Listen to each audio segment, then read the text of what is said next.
कैसन घर के आखी के छौरी कैसन तोर खानदान रात भर कुटबो आखी धान राखो छो छो दो जजमान। कैसन घर के आखी के छौरी कैसन तोर खानदान रात भर कुटबो आखी धान राखो छो छो दो जजमान।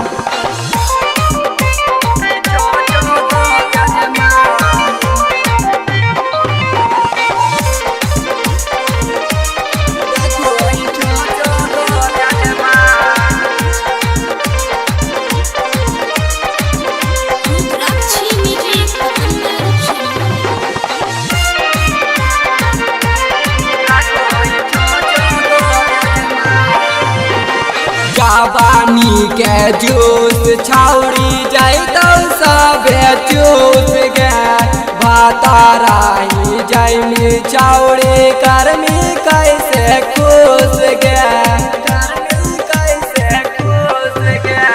धर्मेंद्र छौड़ा के फेरा में छौरी रहा की रोज तोरा डोज बोझ छौड़ी के बैलून लौलूज छौड़ी के करो ही बड़ी तो यूज।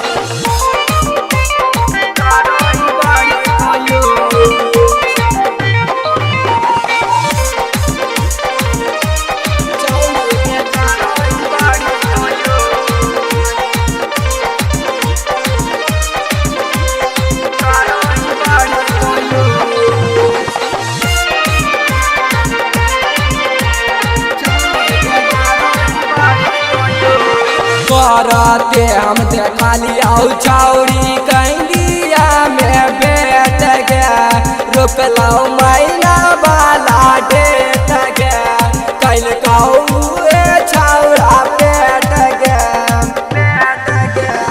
राइटर राजेश सनोजवा के छौरी पीछा छोड़ दे अब ओकर शादी हो गया छौरी के खोज ले दोसर लाबार जाइतो मन तोर बार। कैसन घर के आखी के छौरी कैसन तोर खानदान रात भर कुटबो आखी धान राखो छो छो दो जजमान। कैसन घर के आखी के छौरी कैसन तोर खानदान रात भर कुटबो आखी धान राखो छो छो दो जजमान। रुद्राक्षी म्यूजिक पतंबर जमुई।